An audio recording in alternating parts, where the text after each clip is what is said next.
ஹல்லேலூயா, ஹல்லேலூயா. எல்லாம் உற்சாகமாக இருக்கீங்களா? சத்தமாக சொல்லாமல் ஹல்லேலூயா, ஆமென். தேவனுடைய சமூகத்திலே நம்ம கூடி அவரை ஆராதிக்கும்படியாய் இந்த ஏப்ரல் மாதத்தில் முதல் வாரங்களிலே ஒரு மிட்வீக் சர்வீஸில் தேவன் நம்மை கூட்டி சேர்த்துருக்கிறார். ஆமென். கர்த்தர் நல்லவர். எல்லாரும் கொஞ்சம் நேரம் கண்களை மூடி அவரை ஆராதிக்க போகிறோம். எல்லாரும் கண்களை மூடி கொஞ்சம் நேரம் அவர் வாய்களை திறந்து கொஞ்சம் நேரம் நன்றின்னு சொல்லி துதித்து எல்லாருடைய வாய்களின் துதிகளை தேவன் ஏறெடுக்கிறதுக்காக இங்கே நம்ம பிரசன்னமாக இருக்கிறார். அப்பா, நன்றி செலுத்துகிறோம், நன்றி செலுத்துகிறோம், நன்றி செலுத்துகிறோம், நன்றி செலுத்துகிறோம். கிருபை நிறைந்தவரே உமக்கு நன்றி செலுத்துகிறோம் ஐயா. இரக்கம் நிறைந்தவரே உமக்கு நன்றி செலுத்துகிறோம். அற்புதமானவரே உமக்கு நன்றி செலுத்துகிறோம். எங்கள் மேல் கிருபையாக இருந்து வழி நடத்துகிற நல்ல பிதா, எங்களோடு நீங்கள் இருக்கிறதுக்காக நன்றி செலுத்துகிறோம். கொஞ்ச நேரம் வாய்களை திறந்து, ஏன்னா இது சபை, கொஞ்சம் சத்தமாக நீங்கள் ஜெபிக்கலாம். யாரும் ஒன்றும் சொல்ல மாட்டாங்க. தேவன் உங்களுடைய துதிகளை ஏறெடுக்க உங்களை கேட்கும்படியாக இங்கே பிரசன்னமாக இருக்கிறார். அப்பா, உமக்கு நன்றி செலுத்துகிறோம், நன்றி செலுத்துகிறோம் ஐயா. எங்கள் வாழ்க்கையில் ஒரு அமைதியான ஒரு சூழ்நிலை நீங்கள் கொடுத்துருக்கீங்க. தேவன் தாமே இப்படியாய் அருமையான தேவ வசனங்களை இந்த மாதங்களில் நாங்கள் கேட்க எங்களுக்கு கிருபை பாராட்டினீங்க. நன்றி செலுத்துகிறோம் ஐயா. தேவன் தாமே எங்களுக்கு ஆவிக்குரிய நிறைகளில் நீங்கள் கொடுத்த நல்ல ஒரு உணவுக்காக நன்றி செலுத்துகிறோம் ஐயா. நாங்கள் எங்கள் உள்ளான மனுஷனிலே பலப்படும்படியாய் தேவன் தாமே எங்கள் சபையின் மூலமாய் எங்கள் நல்ல ஒரு ஊழியக்காரர்கள் மூலமாய் எங்களோடு நீங்கள் இடைப்பட்டீங்க. தொடர்ந்து எங்களோடு நீங்கள் பேசிக்கொண்டே வரீங்க. அதுக்காக நன்றி செலுத்துகிறோம் ஐயா. எங்களை பலப்படுத்துறீங்க, நன்றி செலுத்துகிறோம். எங்களை ஆவிக்குரிய நிறைகளிலே இன்னொரு நிலைகளை உயர்த்துகிறதற்காக நன்றி செலுத்துகிறோம். உற்சாகப்படுத்தினதற்காக நன்றி செலுத்துகிறோம் ஐயா. நன்றி செலுத்துகிறோம். கிருபை இரக்கம் எங்களிலே மாறாததாய் அனுதினமும் இருந்ததுக்காக நன்றி செலுத்துகிறோம் ஐயா. தேவன் தாமே இந்த கடந்த 3 மாதங்களையும் தேவன் அற்புதமாய் எங்களுக்கு நீங்கள் பாதுகாத்து கொண்டீங்க. எப்படி நடக்குமோ, எப்படி நடக்க முடியுமோ என்று எதிர்பார்த்திருந்த எல்லா காரியங்களையும் தேவன் எங்களுக்கு வாய்க்க பண்ணீங்க. அதுக்காக நன்றி செலுத்துகிறோம். கொஞ்ச நேரம் சொல்லாம எல்லாரும் நம்ம வாயிலிருந்து இருதயத்தில் உணர்ந்தவர்களாக பேச போகிறோம். நம்மளே நினச்சிருப்போம், இது எப்படி நடக்குமோ, இந்த காரியம் இவ்வளோ பெருசாக இருக்கு, இது யாரால கூடும், எப்படி எந்த காரியங்களால் வாய்க்க கூடும் நினச்சிருப்போம். ஆனால் தேவன் சகலற்றையும் வாய்க்க பண்ணினார், அற்புதமாய் நடத்தி கொடுத்தார், நலமாய் நடக்க பண்ணினார். இங்கே நிற்பது தேவ கிருபை. எல்லாரும் உணர்ந்தவர்களாக நன்றி செலுத்துக்கலாமே. அப்பா, நன்றி செலுத்துகிறோம், நன்றி செலுத்துகிறோம் ஐயா. உங்களுடைய கிருபை நிமித்தம் நாங்கள் இருக்கிறோம், உங்களுடைய இரக்கத்தின் நிமித்தம் நாங்கள் வழிநடத்தப்படுகிறோம். அப்பா, உங்களுடைய காருண்யத்தின் நிமித்தம் எங்களை மூடி மறைத்து கொண்டீங்க. நன்றி செலுத்துகிறோம்.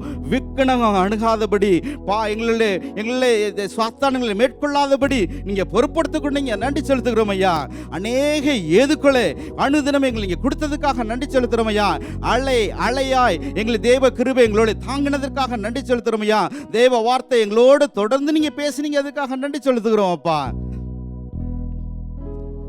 இந்த தேசத்தில் ஒரு அமைதியான சூழ்நிலை தேவன் கொடுத்ததற்காக ஒருவேளை நம்ம பறந்துருக்கோம். அந்த உலகத்தில் சுற்றி பார்க்கும் பொழுது நம்மளை தொடர்ந்து நம்மளை பக்கத்தில் எத்தனை நாடுகளில் எத்தனையோ சூழ்நிலைகள் நடந்துட்டு இருக்கு. நம்ம போன வாரம் கூட பார்த்தோம், பேங்காக் சைடில், பர்மா சைடில் எத்தனையோ நிலநடுக்கங்கள் நடக்கும்போது தேவன் இந்த தேசத்தில் ஒரு அற்புதமாய் நான் வச்சிருக்கிறார், சுகமாக இருக்க பண்ணியிருக்கிறார். ஒரு அமைதியான சூழ்நிலை, அமைதியான கிளைமேட், நம்ம நினைக்கிறதற்கும் வேண்டுகிறதற்கும் மேலாய் தேவன் நம்மை ஆசீர்வதித்து வைத்திருக்கிறார். நம்மளோடு படித்தவர்கள், ஒருவேளை நம்மள அதிக ஞான வளன்கள் கூட இந்த வாய்ப்புகளுக்கு கொடுக்கப்படலை. ஆனால் தேவன் உங்களுக்கும் எனக்கும் கிருபையா அவருடைய இரக்கத்தின் நிமித்தம் கொடுத்திருக்கிறார். அதை திறந்து நினைத்தவர்களாக கொஞ்ச நேரம் நன்றி செலுத்த போகிறோம். அப்பா, இந்த தேசத்துக்காக நன்றி செலுத்துகிறோம். அருமையான இந்த தேசத்துக்காக நன்றி செலுத்துகிறோம். தேசத்தின் தலைவர்களுக்காக ஜெபிக்கிறோம் ஐயா.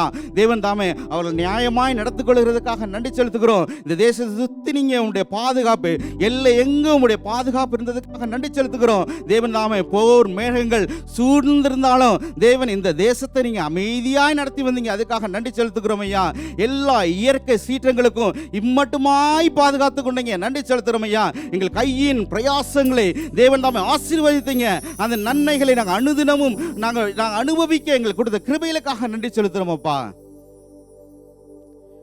எத்தனையோ பேர் வேலை கிடைக்கல, எத்தனையோ பேர் எல்லா இருந்தும் உடல் சுகவீனமாக இருக்காங்க, ஆஸ்பத்திரிகளிலும் நெருக்கத்தில் இருக்கிறாங்க, உறவுகளிலே அநேக சீற்றங்களோடு அநேக குடும்பங்கள் இருக்கும் பொழுது தேவன் அமைதியாக நம்ம குடும்பத்தை நடத்தி வர்றார். ஆமென். பொல்லாங்கான் தொடாதபடி, வாதை நம்ம கூடாரத்தை அணுகாதபடி தேவ கரம் கூட இருந்தது. கொஞ்ச நேரம் அதை நினைச்சு நன்றி சொல்கிறோம். அப்பா நன்றி செலுத்துகிறோம். அப்பா எங்கள் குடும்பத்தை தனிப்பட்ட நிலைமையில் அவங்கவுங்க குடும்பத்தை நினைச்சு நன்றி செலுத்த போறீங்க. அப்பா தேவன் தாமே எங்கள் குடும்பத்தை நீங்கள் பொறுப்படுத்திக் கொண்டீங்க, அதுக்காக நன்றி செலுத்துகிறோம் ஐயா. தேவன் தாமே வாதை அணுகாதபடி, பொல்லாப்பு நேராதபடி, தேவன் தாமே எல்லா சூழ்நிலைகளையும் நீங்கள் மாட்டிக்கொண்டீங்க. விக்னகம் தொடாதபடி எங்களை பாதுகாத்து கொண்டீங்க ஐயா. பொல்லாங்கன் சீற்றம் எங்கள் குடும்பங்களிலே அணுகாதபடி பாதுகாத்து கொண்டீங்க. எங்களுடைய உழைப்புகள் யார் எடுக்காதபடி பாதுகாத்து கொண்டீங்க. எங்களுடைய எல்லா பொருள்களின் மேலும் உம்முடைய பாதுகாப்பு இருந்ததுக்காக நன்றி செலுத்துகிறோம். சங்கார தூதன் எங்களை தொடாதபடி நீங்க பாதுகாத்து கொண்டீங்கப்பா. தேவன் கிருபையா இருந்ததுக்காக நன்றி செலுத்துகிறோம் ஐயா, நன்றி செலுத்துகிறோம். எத்தனையோ பேருக்கு உடம்பு முடியலன்னு சொல்லி இருக்காங்க, ஆஸ்பத்திரியில் இருக்காங்க. ஒரு இந்த நேரத்தில் நம்ம சுகமாய் மூச்சு விட்டுறது அவர் கிருபை. ஒரு மூச்சு விட கஷ்டப்படுற யாராவது ஒருத்தவங்களை பார்த்தா தான் தெரியும் எவ்வளோ கஷ்டம் இருக்குன்னு சொல்லி. ஆனால் தேவன் நம்ம அற்புதமாய் மூச்சு விட கிருபை இருக்க, நல்லா சாப்பிட்றதுக்கு. ஏன் சில பேருக்கு சாப்பாடு கிடைக்கல, சாப்பிட முடியாத அநேக பேர் இருக்கும் பொழுது நல்லா சாப்பிட்டு நல்லா தூங்க தேவன் கிருபை அநேக பேர் அறிந்திருக்கிறோம். ராத்திரி படத்தை சில பேருக்கு தூக்கம் வரல, ஆனால் நமக்கு நல்ல தூக்கத்தை தேவன் கொடுத்துருக்கிறார். ஏன்னா இது யதார்த்தமாக நடக்கல, அது தேவ கிருபை. கொஞ்ச நேரம் அதை நினைத்து ஒன்று சின்னதாக நினைச்சு நமக்கு நன்றி சொல்லுது. அப்பா எங்களுக்கு நல்ல நீங்கள் தூங்க கொடுத்துருக்காக நன்றி செலுத்துக்கிறோம். நல்ல உழைக்கிற கரங்களை கொடுத்துருக்கீங்க, ஓடுகிற காலை நல்லா கொடுத்துருக்கீங்க ஐயா, பார்க்கறதுக்கு நல்ல கண்ணை கொடுத்துருக்கீங்க, பேசுகிறதுக்கு நல்ல வாயை கொடுத்துருக்கீங்க, உங்களை துதிக்கக்கூடிய நாவுகளை எங்களுக்கு கொடுத்துருக்கீங்க, நல்ல உங்களுடைய வார்த்தைகளை கொடுத்து செவிகளை கொடுத்ததுக்காக நன்றி செலுத்துக்கிறோம் ஐயா. அவை எல்லாவற்றுக்கும் மேலாக தேவனோடு கொடுத்த நல்ல வேத வாக்கியங்கள், நம்முடைய தாய் பாஷையில் கொடுத்த நல்ல வேதத்துக்காக நன்றி செலுத்த போகிறோம். எத்தனையோ நாடுகளில் எத்தனையோ மொழிகளில் இந்த வேதம் கொடுக்கப்படலை, ஆனால் நமக்கு தேவன் இந்த பாஷையிலே தேவன் வேதத்தை கொடுத்திருக்கிறார். எத்தனையோ பேருடைய தியாகத்தின் மத்தியில், எத்தனையோ பேருடைய உழைப்புகளின் மத்தியில் தேவன் நம்மளுடைய முகமுகமாய் காணும்படியாய் தேவன் கொடுத்த வேதத்துக்காக நன்றி செலுத்தலாம். கையில் வேதத்தை வச்சிருக்க வேதத்தை தொட்டாப்பா நீங்கள் கொடுத்த வேதத்துக்காக நன்றி செலுத்துகிறோம் ஐயா. தேவன் உங்களோட இதோடு நீங்கள் இடைவிடுறீங்க, அதுக்காக நன்றி செலுத்துக்கிறோம். இந்த வேதத்துக்கு கூடிய கனத்தை நாங்கள் கொடுக்க எங்களுக்கு கிருபை தரும்படியாக நாங்கள் வேண்டிக் கொள்கிறோம் ஐயா. அனுதினம் இந்த வேதத்தை தியானிக்க, இதன் மகத்துவங்களை நாங்கள் புரிந்து கொள்ள, இதன் தேவனுடைய சுவாபங்களை எங்கள் அனுதினமும் வாழ்க்கையில பயிற்றுவிக்க தேவன் கிருபை தரும்படியாக நாங்கள் வேண்டிக் கொள்கிறோம். அப்படி நீங்க செய்யறதுக்காக நன்றி செலுத்துறோம் ஐயா. எப்பப்பெல்லாம் நம்ம ஜெபிக்கிறோமோ, எப்பப்பெல்லாம் தேவக்குள் பிள்ளைகள் நம்ம கூடி இருக்கிறோமோ, அவர்கள் மத்தியில வந்து தேவன் உலாவுகிற நல்ல தகவல் நம்ம மத்தியில இருக்கிறார். ஆமென். ஆவியானவர் நம்ம மத்தியில பிரசன்னமா இருக்கிறார்.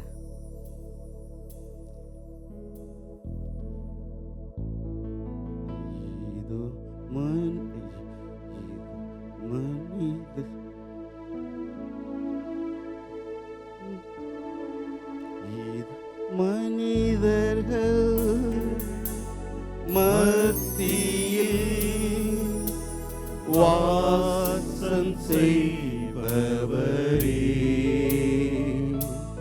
எங்கள் நடுவிலே வசித்திட விரும்பிடும் தெய்வமே, இதோ மனிதர்கள் மத்தியில் வாசம் செய்பவரே, எங்கள் நடுவிலே வசித்திட விரும்பிடும் தெய்வமே, உமக்கு சிங்காசனம் அமைத்திட உம்மை துதிக்கிறோம் இயேசுவே, பரிசுத்த அலங்காரத்துடனே உம்மை தொழுகிறோம் இயேசுவே, உமக்கு சிங்காசனம் அமைத்திட உம்மை துதிக்கிறோம் இயேசுவே, பரிசுத்த அலங்காரத்துடனே உம்மை தொழுகிறோம் இயேசுவே. இயேசுவே எங்கள் மத்தியில் உலாவிடும் எங்களோடென்றும் வாசம் செய்யும் எங்கள் மத்தியில் உலாவிடும் எங்களோடென்றும் வாசம் செய்யும்.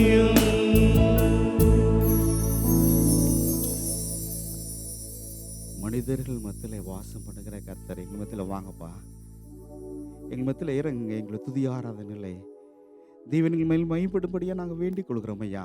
நாங்கள் ஒருமித்து தேவ நாமத்தை உயர்த்த, உங்களுடைய நாமத்தை மகிமை கொள்ள நாங்கள் பிடிக்க தேவனில் கிருபை தரும்படியாக நாங்கள் வேண்டிக் கொள்கிறோம். தாமதமாக இருக்கிற கூட்டி சேருங்க. தேவ நாமம் எங்களுக்கு மகிமைப்படட்டும். இயேசு நாமத்தில் ஆமென். ஆமென். கர்த்தர் நல்லவர். ஆமென். தேவனுடைய நாமம் எங்கள் மத்தியிலே மகிமைப்பட்டு கொண்டு இருக்கிறது. ஆமென். அவர் செய்த நன்மைகளை எண்ணி துதித்து கொஞ்ச நேரம் கைதட்டி பாடினே மகிமைப்படுத்துகிறோம். ஆமென். எண்ணி எண்ணி பார், எண்ணி பார் கர்த்தர் செய்த நன்மைகளை. ஒருவேளை எண்ணி பார்க்கும் பொழுது இந்த நாட்கள், நாவுகள், வார்த்தைகள் அவருக்கு நன்றி சொல்லி போதாது. ஆமென். எல்லாம் பாடல்கள் வரியில் உணர்ந்தவர்களாய் பாடி அவர்களை நாமத்தை மேம்படுத்தலாம். ஆமென்.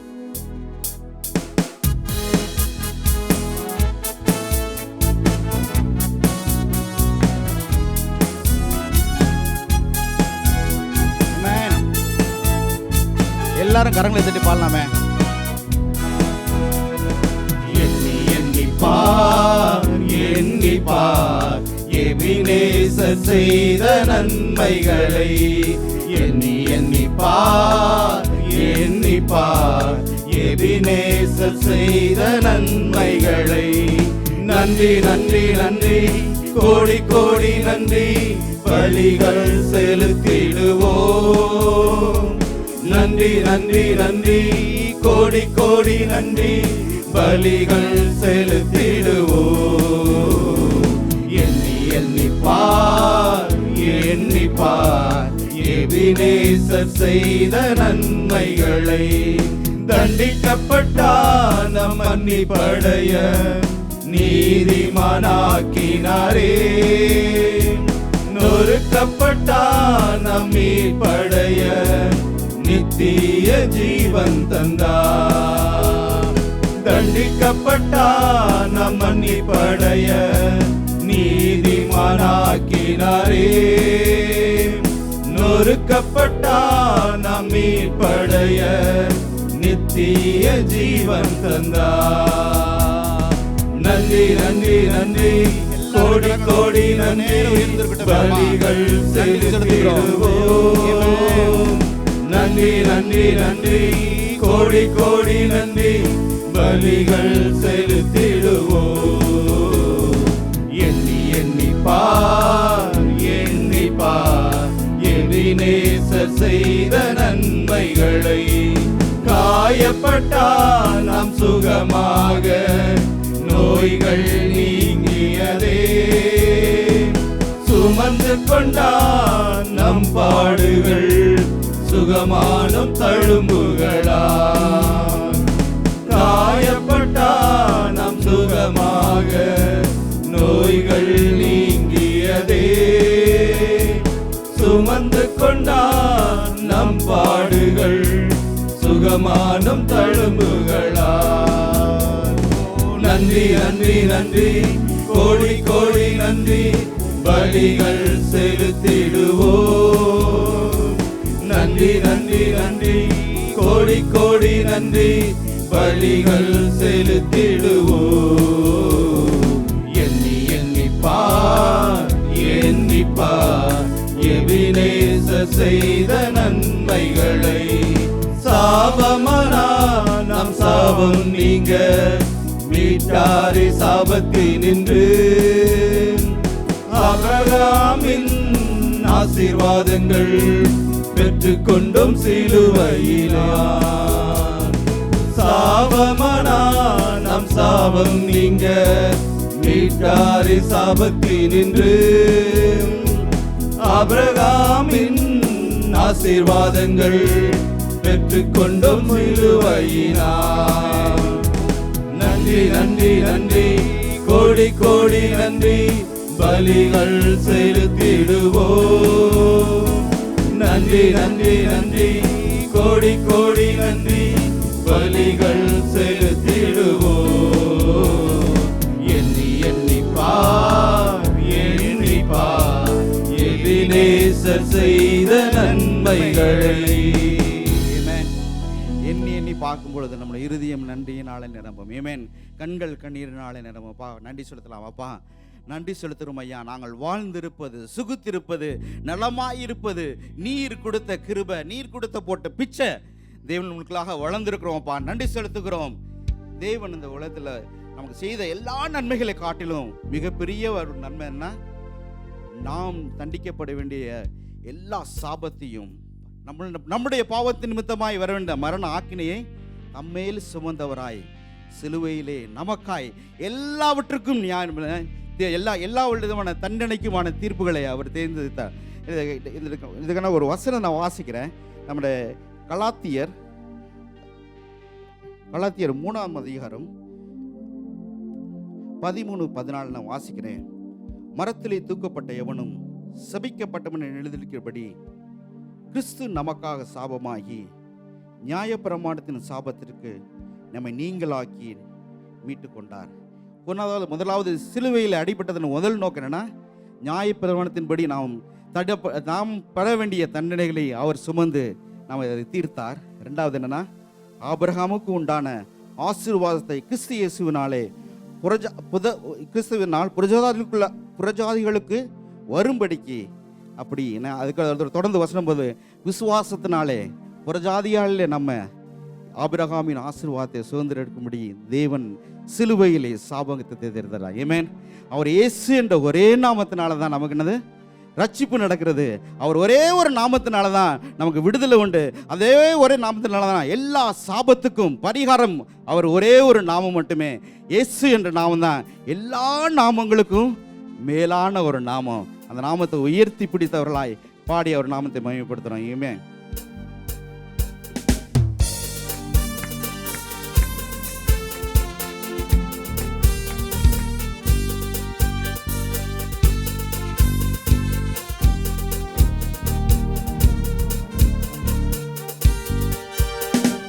வானத்திலும் இந்த பூமியிலும் வல்லமையான ஒரு நாமம் உண்டு. வானத்திலும் இந்த பூமியிலும் வல்லமையான ஒரு நாமம் உண்டு. மனுஷருக்குள்ளே வல்லமையான வேறொரு நாமம் இல்லை. மனுஷருக்குள்ளே வல்லமையான வேறொரு நாமம் இல்லை. அவர் நாமம் இயேசு கிறிஸ்து. அவர் நாமம் இயேசு கிறிஸ்து. அவர் நாமம் இயேசு கிறிஸ்து. அவர் நாமம் இயேசு கிறிஸ்து. அவர் நாமத்தில் மன்னிப்பு உண்டு. அவர் நாமத்தில் ரட்சிப்பு உண்டு. அவர் நாமத்தில் மன்னிப்பு உண்டு. அவர் நாமத்தில் ரட்சிப்பு உண்டு. நாம் ரட்சிக்கப்படுவதற்கென்று வேறு நாமம் நமக்கில்லையே. நாம் ரட்சிக்கப்படுவதற்கென்று வேறு நாமம் நமக்கில்லையே. அவர் நாமம் இயேசு கிறிஸ்து. அவர் நாமம் இயேசு கிறிஸ்து. அவர் நாமம் இயேசு கிறிஸ்து. அவர் நாமம் இயேசு கிறிஸ்து. அவர் நாமத்தில் பேய்கள் ஓடும். எல்லா செய்வினை கட்டுகள் முறியும். அவர் நாமத்தில் பேய்கள் ஓடும். எல்லா செய்வினை கட்டுகள் முறியும். நாம் விடுதலை அடைவதற்கென்று வேறு நாமம் நமக்கில்லையே.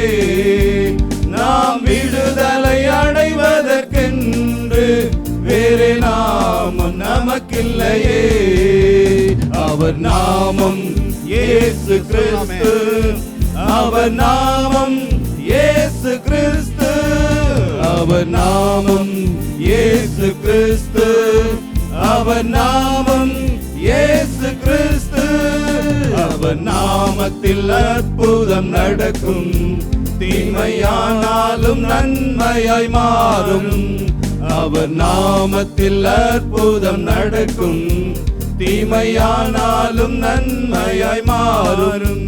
நாம் காரியம் வாய்ப்பதற்கென்று வேறு நாமம் நமக்கில்லையே. நாம் காரியம் வாய்ப்பதற்கென்று வேறு நாமம் நமக்கில்லையே. அவர் நாமம் இயேசு கிறிஸ்து, அவர் நாமம் இயேசு கிறிஸ்து, அவர் நாமம் இயேசு கிறிஸ்து, அவர் நாமம் இயேசு கிறிஸ்து. அவர் நாமத்தில் பரிசுத்தம் உண்டு, நமக்கு நித்திய ஜீவனும் உண்டு. அவர் நாமத்தில் பரிசுத்தம் உண்டு, நமக்கு நித்திய ஜீவனும் உண்டு. நித்தம் அவரோடு வாழ்வதற்கென்று வேறு நாமம் நமக்கில்லையே.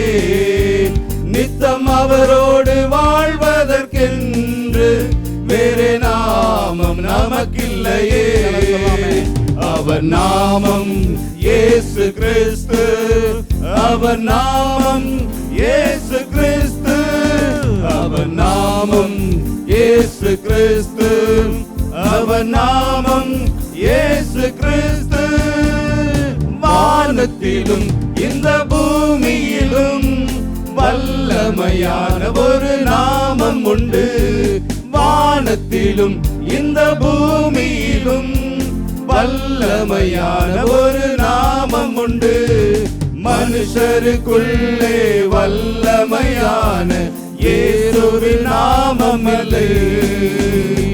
மனுஷருக்குள்ளே வல்லமையான இயேசுவின் நாமம் இல்லை. அவர் நாமம் இயேசு கிறிஸ்து, அவர் நாமம் இயேசு கிறிஸ்து, அவர் நாமம் இயேசு கிறிஸ்து, அவர் நாமம் இயேசு கிறிஸ்து, அவர் நாமம் இயேசு கிறிஸ்து, அவர் நாமம் இயேசு கிறிஸ்து, அவர் நாமம் இயேசு கிறிஸ்து, அவர் நாமம் இயேசு கிறிஸ்து. ஆமென். எல்லாரும் கரங்களை தட்டி தேவ நாமத்தை உயர்த்தலாம். வானத்தின் மேலும் பூமி கீழேயும் அவருடைய நாமமே இல்லாமல் ஒரு நாமம் கொடுக்கப்படவில்லை. எதற்காக? நாம் ரட்சிக்கப்படுவதற்கு. ஆமென். எல்லாரும் கொஞ்ச நேரம் எழுந்துட்டு அவருக்கு நன்றி செலுத்தலாமாப்பா. அப்பா, இப்படிப்பட்ட பெரிய நம்பிக்கையிலும் தைரியத்தை நீங்கள் கொடுத்துருக்கீங்க, நன்றி செலுத்துகிறோமையா. இயேசுவின் நாமத்தினாலே நாங்கள் பெற்ற எல்லா நன்மைகளுக்காக நன்றி செலுத்துகிறோம். இயேசுவின் நாமத்தினாலே நாங்கள் பெற்ற ரட்சிப்புக்காக நன்றி செலுத்துகிறோம். அனுபவிக்கிற எல்லா நன்மைகளுக்காக நன்றி செலுத்துகிறோம். கொண்டிருக்கிற நித்திய ஜீவனுக்குரிய நம்பிக்கைகளுக்காக நன்றி செலுத்துகிறோம் ஐயா. இயேசுவின் நாளே நாங்கள் நித்திய ஜீவனை அடைந்திருக்கிறோம். அவரை விசுவாசிக்கும் பொழுது எல்லாரும் மரித்தாலும் பிழைப்பான் என்று வேதவாசனம் சொல்லுகிறது. ஆமென். தேவனுக்குள்ளாக அவரை விசுவாசிக்கும் பொழுது நமக்கு என்ன? ஒரே ஒரு மரணம் தான். அது நமக்கு நித்திய வாழ்வு இயேசுவோட உண்டு. ஒரு ஆவிக்குரிய மரணன்றது நமக்கு கிடையாது. ஏன்னா இயேசுவுக்குள்ளாக நம்ம மறுபடியும் பிறக்கப்பட்டவர்களுக்கு நம்ம இந்த வசனத்தை நம்ம திரும்பி திரும்பி கேட்டுக்கிட்டு இருக்கோம். ஒரே ஒரு மரணம் தான் அது. நம்மளுக்கு நித்திய ஜீவன் தேவன் மூலமாய், இயேசு கிறிஸ்துவை விசுவாசிக்கிறது மூலமாய், அவருடைய ரத்தத்தின் மூலமாய், சிலுவையில் பெற்ற சம்பாதித்த அந்த ரட்சிப்பின் மூலமாய் நம்ம பெற்றுக்கொள்கிறோம். ஒரு இந்த நேரத்தில் யாராவது இயேசு கிறிஸ்துவை ஏற்றுக்கொள்ளனா ஒன்று சொல்லுகிறோம், இயேசு கிறிஸ்துவை அல்லாமல் ஒரு யாருக்கும் உங்களுடைய நித்திய ஜீவனுக்கான நம்பிக்கை உத்தரவாதம் இல்லை. அவரை ஏற்றுக்கொள்ளுங்க. உங்களை எல்லா நம்பிக்கைகளையும் கொடுக்க வல்ல கர்த்தர் அவர் ஒருவர்தான். ஆமென். அந்த ரட்சிக்கப்படுவதற்கான தருணம் இதுவாக இருக்கட்டும். ஆமென். எல்லாரும் நன்றி செலுத்துறான்ப்பா, நன்றி செலுத்துறோம். அந்த கடன்களை உயர்த்து தேவன் நீங்கள் எங்களை சிலுவையில் செய்த எல்லா நன்மைகளுக்காக நன்றி செலுத்துகிறோம். எல்லா தியாகத்துக்காக நன்றி செலுத்துகிறோம் ஐயா. தேவன் தாமே அது எத்தனை வார்த்தையினாலே அதை விளங்க வைக்க முடியாது நாங்கள் அறிந்திருக்கிறோம். தேவன் நீங்கள் மகா பெரிய அன்பினாலே, உங்களுடைய இரக்கத்தினாலே, எங்கள் மேலே வைத்த காரணியத்தினாலே நீங்கள் தேவனை எங்களை பக்கமாக இழுத்து கொண்டதுக்காக நன்றி செலுத்துகிறோம் அப்பா. சொல்லாமே அப்பா, என் நேசர் நீங்கள் தான், நம்ம நேசிக்கிறோம். தேவன் நம்மிடத்தில் விரும்புகிறதுக்கு கைமாற விரும்புகிறது என்ன? நாம் நேசிக்கிறோமா என்பதுதான். பொருளை, நம்மளோட கையில் உள்ள பொருளோ, நம்மளோட ஆஸ்திகளோ அந்தஸ்துகளை விரும்புறதில்லை. உண்மையாக அவருக்குள்ள அன்பு கூறுகிறோமா, உண்மையாக ஒரு வசனத்துக்கு கீழ்ப்படுகிறோமா என்பதுதான். சொல்லலாமே, பாடல் வரியிலே பாடலாய் பாடலாமா, ஒரு அறிக்கையிட்டு பாட எனக்கு நன்றி செலுத்தலாம். ஆமென்.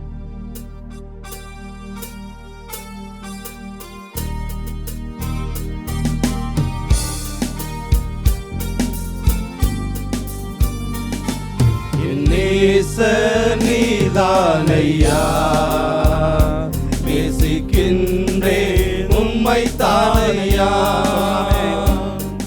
என் நேச நீதானையா, நேசிக்கின்றேன் உம்மை தானையா. எனது ஆன்மா உம்மை நினைத்து என்னாலும் நீங்குதையா. எனது ஆன்மா உம்மை நினைத்து என்னாலும் ஏங்குதையா. எந்தன் படுக்கையிலும் உம்மை நினைக்கின்றேன், நடுராவிலும் தியானிக்கிறேன்.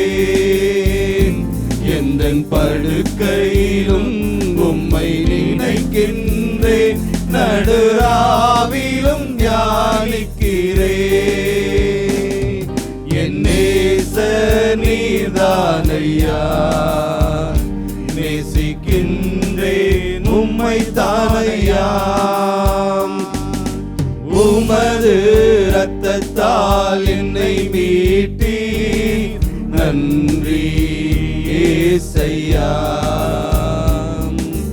உமது இரத்தத்தால் என்னை மீட்டி நன்றி ஏசையா. உங்கள் அன்பாலே எந்தன் உள்ளம் கவர்ந்தீ, இனி நான் அல்ல எல்லாம் நீரே. உந்தன் அன்பாலே எந்தன் உள்ளம் கவர்ந்தீ, இனி நான் அல்ல எல்லாம் நீரே. என் நேச நீர்தானையா, நேசிக்கின்றேன் உம்மை தானையா. துன்பமோ துயரமோ வேதனையோ உம்மை விட்டு பிரிப்பதில்லை. துன்பமோ துயரமோ வேதனையோ உம்மை விட்டு பிரிப்பதில்லை. உயிர் உள்ளவரை உம்மை தான் நேசிப்பேன், வேறெதற்கும் நான் அடிமைப்படேன். உயிர் உள்ளவரை உம்மை தான் நேசிப்பேன், வேறெதற்கும் நான் அடிமைப்படேன். என் நேச நீர்தானையா, நேசிக்கின்றேன் உம்மை தானையா.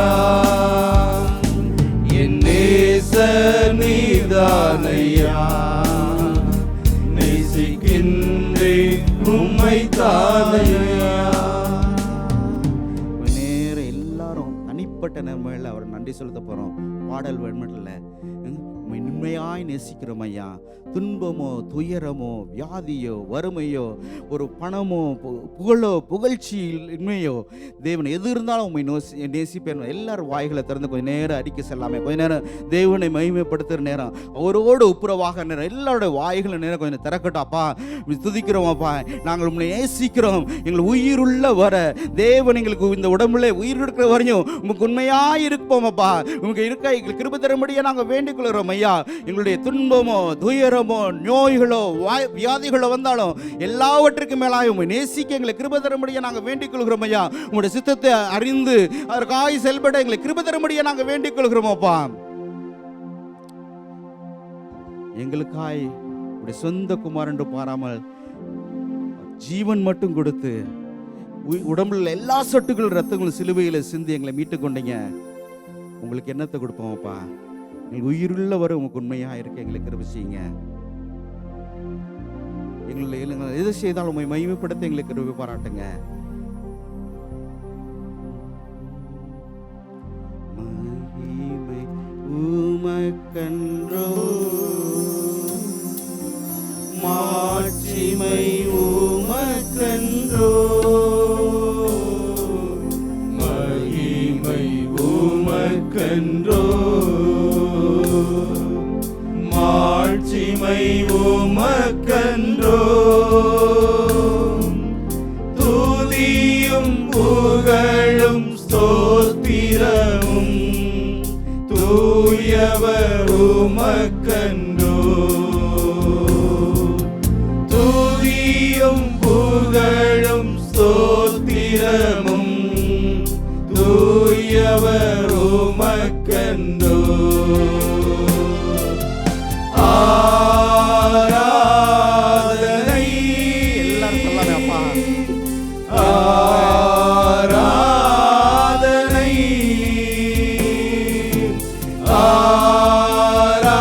ஆராதனை ஆராதனை என் நண்பர் இயேசுவுக்கே, என் நண்பர் இயேசுவுக்கே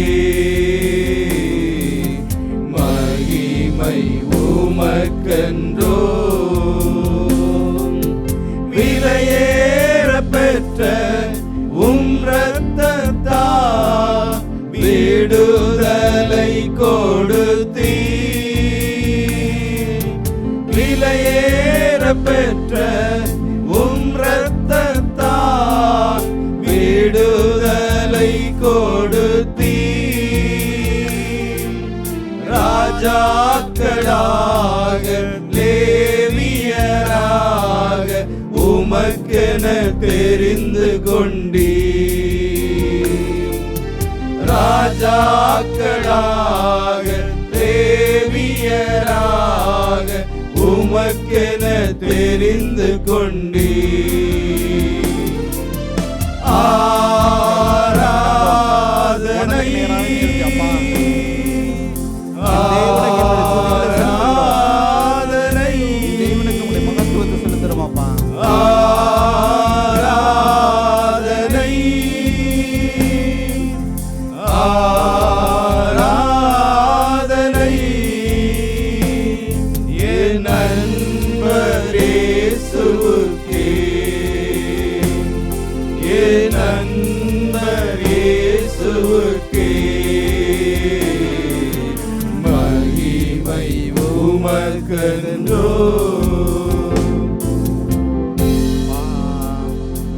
உமக்கு நன்றி செலுத்துகிறோம். தேவ கிருபை எங்களோட இருக்கும்படியா நாங்கள் வேண்டிக் கொள்கிறோம்ப்பா. எங்கள் வாயின் அறிக்கைகளை தேவன் கவனித்தீங்க. எங்கள் மத்தியிலே தேவன் மகிமைப்பட்டதுக்காக நன்றி செலுத்துகிறோம் ஐயா. தேவன் நாமம் எங்கள் மத்தியிலே நீங்கள் உயர்த்தினதுக்காக நன்றி செலுத்துகிறோம். எங்களுக்காய் மரித்த இயேசுவின் தேவனை மரித்து உயிர்த்தெழுந்த தேவனுடைய நாமத்தை நாங்கள் உயர்த்த எங்களுக்கு கிருபை இருந்ததுக்காக நன்றி செலுத்துகிறோம் ஐயா. மீதியான விதத்தில் நீங்கள் பொறுப்படுத்திக் கொள்ளுங்க. தேவ வழிநடத்தில் இருக்கும்படியாக நாங்கள் வேண்டிக் கொள்கிறோம். இயேசு நாமத்தில் ஆமென். கர்த்தர் நல்ல ஆராதனையில் பங்கு கொள்ள கர்த்தர் நமக்கு கிருபை செய்தார். அதற்காக ஆண்டவருக்கு நன்றி சொல்லலாம். ஹல்லேலூயா, ஹல்லேலூயா. கர்த்தர் நல்லவர். கைகளை தட்டி ஆண்டவருக்கு நாமத்தை மகிமைப்படுத்தலாம். இப்பொழுதும் யாராவது ஜெப விண்ணப்பங்கள் சாட்சிகள் இருந்தால் சொல்லலாம். சரி, நாம் ஜெபிக்கலாம். இப்பொழுது ஜெப வேளை. விசேஷமாக நம்மளது கடந்த வாரங்களிலே VBS நடைபெற்றது. கர்த்தர் அதை நல்லபடியாக செய்ய ஆண்டவர் உதவி செஞ்சாங்க.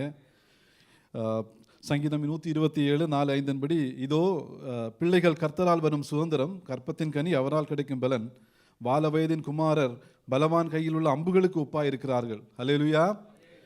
குழந்தைகள் என்று சொல்லும் பொழுது எழுதப்படாத காகிதங்கள் அப்படின்னு சொல்லுவாங்க, புத்தகங்கள். அதில் கர்த்தருடைய வார்த்தைகள் எழுதப்பட்டிருக்கிறது.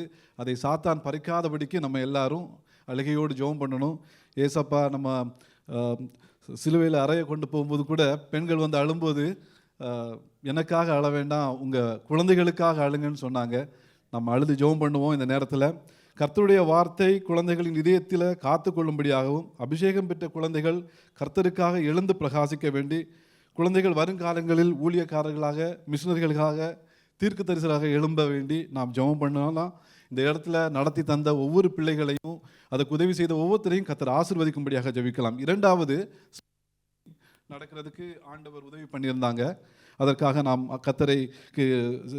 கர்த்தருக்கு நமக்கு நன்றி செலுத்தலாம். நம்முடைய தனிப்பட்ட வாழ்க்கையிலே ஒரு எழுப்புதல் உண்டாகுவதற்காக நாம் ஜெபிக்கலாம். சபைக்கும் தேசத்திற்கும் நாம் பிரயோஜனமாக ஆசீர்வாதம் இருக்கும்படி ஒப்பு கொடுத்து நாம் ஜெபிப்போம். அதற்கான கிருபைகளுக்காக வேண்டி நாம் ஜெபிப்போம்.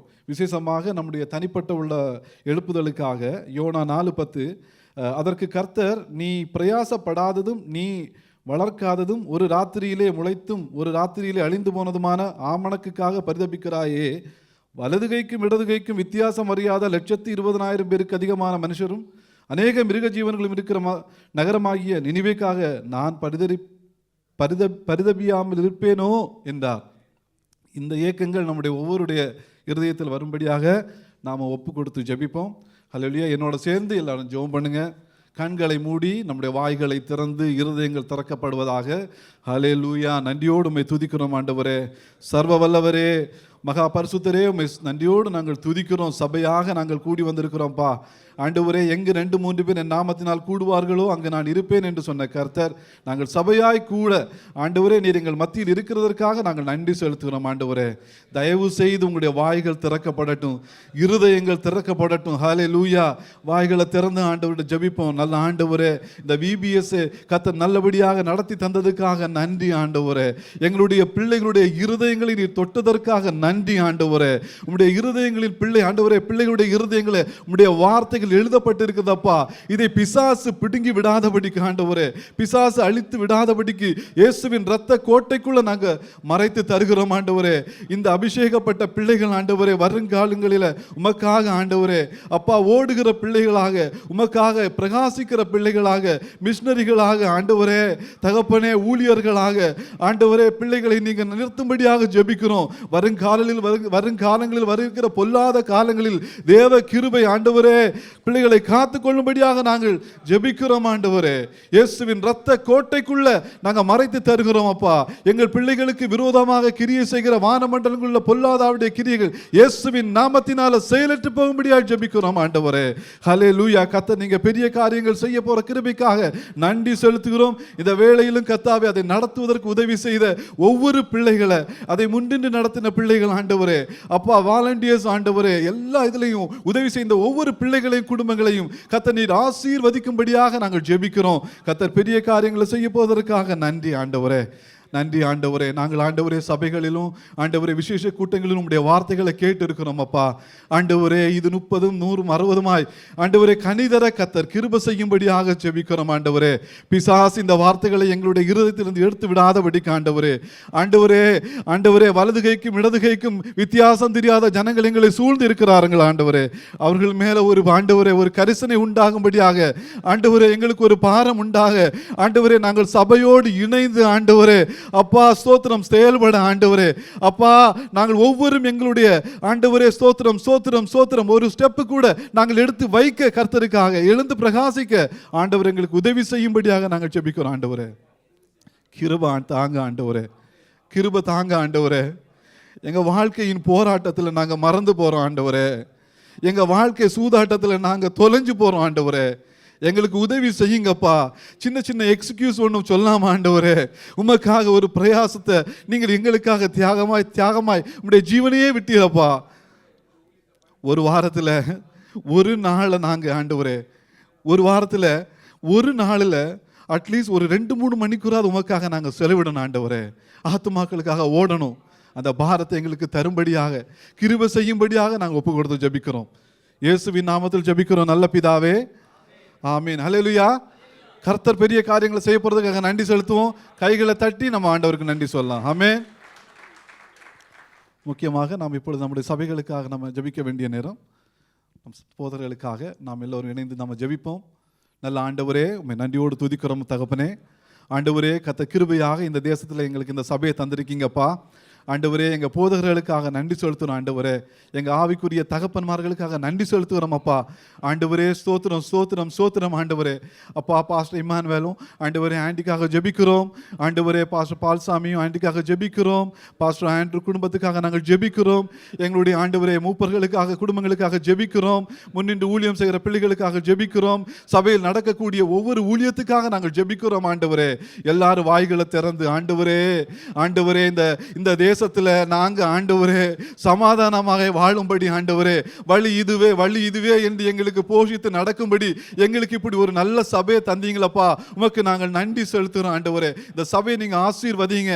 சபைக்கு தேவையான ஆண்டவரே எல்லாவற்றையும் சந்திங்கப்பா. ஆண்டவரே ஸ்தோத்திரம். சபைக்குடைய ஆலயத்துக்காக நாங்கள் ஜெபிக்கிறோம். கர்த்தர் காரியங்களை வாய்க்க பண்ணும்படியா நாங்கள் ஒப்பு கொடுத்து ஜெபிக்கிறோம் ஆண்டவரே.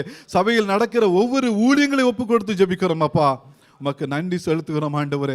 நன்றி செலுத்துகிறோம் ஆண்டவரே. இந்த ஆண்டவரே பாலைவன தேசத்தில் நாங்கள் வந்து ஆண்டவரே அப்பா அடைந்து கொள்கிறதுக்கு ஆண்டவரே அப்பா கழுகு போல நீங்கள் இந்த சபையை எங்களுக்கு தந்திருக்கீங்க ஆண்டவரே. இந்த செட்டையின் நிழலில் நாங்கள் வந்திருக்க கர்த்தர் உதவி பண்ணுறதுக்காக நன்றி செலுத்துகிறோம். இந்த முழு சபையையும் இயேசுவின் இரத்த கோட்டைக்குள்ளே நாங்கள் மறைத்து தருகிறோம் ஆண்டவரே. இந்த சபைக்கு விரோதமாக கிரியை செய்கிற வானமண்டலங்களில் பொல்லாதாவியுடைய கிரியைகள், மனிதனுடைய சூழ்ச்சிகள், வன்கண்கள் இயேசு கிறிஸ்துவின் வல்லமையுள்ள நாமத்தினால செயலற்று போகும்படியா நாங்கள் ஜெபிக்கிறோம் ஆண்டவரே. எங்கள் பாவங்களுக்காக எங்கள் சாபங்களுக்காக கல்வாரி சிலுவையிலே எங்களுக்காக ஜீவனையே தந்து மரித்து 3ஆம் நாள் மரணத்தின் வல்லமையை உடைத்து உயிர்த்தெழுந்த எங்கள் இயேசு கிறிஸ்து இன்று பரலோகத்தில் இருக்கிற எங்களை கூட்டிக் கொண்டு போக போகிற எங்களுடைய வல்லமையுள்ள இயேசு கிறிஸ்துவின் இன்ப நாமத்தில் ஜெபிக்கிறோம் எங்கள் நல்ல பிதாவே, ஆமேன். கர்த்தர் நல்லவர், ஆமேன். கர்த்தர் நம்முடைய ஜெபங்களை கேட்டு பெரிய காரியங்களை செய்ய போறதுக்காக ஆண்டவருக்கு நாம் நன்றி சொல்லலாம். அல்லேலூயா, அல்லேலூயா. ஸ்தோத்திரம். இந்த நாளில் உங்களை பார்ப்பதில் மிகுந்த சந்தோஷம். ஆண்டவர் நம்மத்தில் பெரிய காரியங்களை செய்து வருகிற தேவனாக இருக்கிறார். ஆமென். கர்த்தருக்கு மகிமையுண்டதாக. தொடர்ந்துச்சியாக நடக்கதான தியான நாட்களில் நாம் சிலுவை தியான நாட்களில் நாம் கடந்து வர தேவன் கிருபை தந்திருக்கிறார். ஆமென். கடந்த ஞாயிற்றுக்கிழமை ஆண்டவர் நமக்கு நல்ல ஆராதனை கொடுத்தார். திங்கட்கிழமை 31ஆம் தேதி மிகுந்த ஆசீர்வாதமான ஒரு நேரமாய், ஒரு ரிட்ரீட் நேரமாய் காணப்பட்டது. ஆண்டவர் நம்ம சில பெரிய காரியங்களை செய்தார். நல்ல வார்த்தைகளை வசனங்களை கொண்டு ஆண்டவர் நம்மை தேற்றினார், திடப்படுத்தினார். ஸ்தோத்திரம். அது மாத்திரம் நல்ல ஆராதனையை கர்த்தருக்கு கொடுத்தார். ஆமென். அல்லேலூயா. அந்த நாளில் குறிப்பாக நமக்கு உதவி செய்தான brother Sathish, Wilfred, brother Jayaprakash அவர்கள் டீமுக்காக கர்த்தரை கரங்க தட்டி ஸ்தோத்தரிப்போமா? ஸ்தோத்திரம். அந்த சேர் அரேஞ்ச்மெண்ட்ஸ் பண்ணுறதுக்கு அவங்க உதவி செஞ்சாங்க. அவங்களோட சேர்ந்து ஒரு 4-5 சகோதரர்கள் சீக்கிரமாக வந்து அந்த சேர் நம்ம அழகாக உட்காந்துருந்தோம், அந்த சேரெல்லாம் அரேஞ்ச் பண்ணுறதுக்கு அவங்க உதவி செஞ்சாங்க. அதேபோல் அன்றைக்கி டிரான்ஸ்போர்ட்டேஷனில் உதவி செய்தான brother Dinakaran, brother Sathish, brother Johnly அவர்களுக்காக கரங்க தட்டி கர்த்தரை ஸ்தோத்திரிப்போமா? ஸ்தோத்திரம். அது மாத்திரமல்ல, அன்னைக்கு ஆடியோ வீடியோவில் உதவி செய்த பிரதர் சுஜின், பிரதர் பிரான்சிஸ் அவர்கள் அந்த குழுவினர் அவர்களோடு சேர்ந்து உதவி செய்த அவர்களுக்காக கர்த்தரை கரங்க தட்டி ஸ்தோத்திரிப்போமா? ஸ்தோத்திரம். ஆண்டவர் நல்லவர். அல்லேலூயா, ஹல்லேலூயா.